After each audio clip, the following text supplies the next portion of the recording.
Apa hukum bercinta dengan orang yang bukan mahram, iaitu kekasih kita? Memang orang cinta dengan bukan mahram.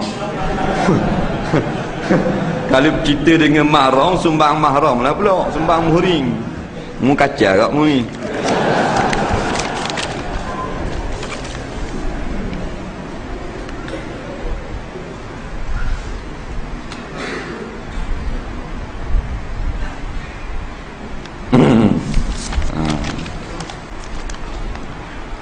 Jadi telah ditanya soalan tentang bercinta ni pada ramai ulama-ulama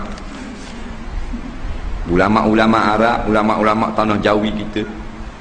Di antaranya orang bertanya kepada Al-Fadhil Al-Ustaz Tuan Guru Datuk Ishaq Bahrum, bekas mufti negeri Selangor yang telah dipecat.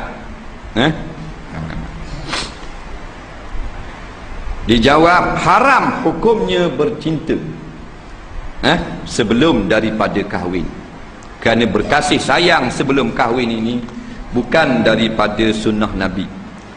Ini cara barat yang kafir, yang tidak beriman.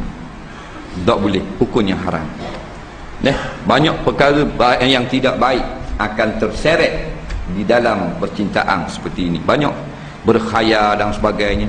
Tak, walaupun tak bertemu pun sekali pun main khayal gitu, benda yang tidak baik.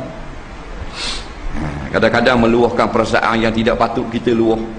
Tak, tengok berkembik sama, bertelefon sama, habis. Banyak kerosakan orang lain nak guna telefon tak boleh. Dah rumah terbakar, telefon ada ser, dah dia duk kasih. Tak, nak minta khabar rumah terbakar, dia kata beli aku rumah terbakar.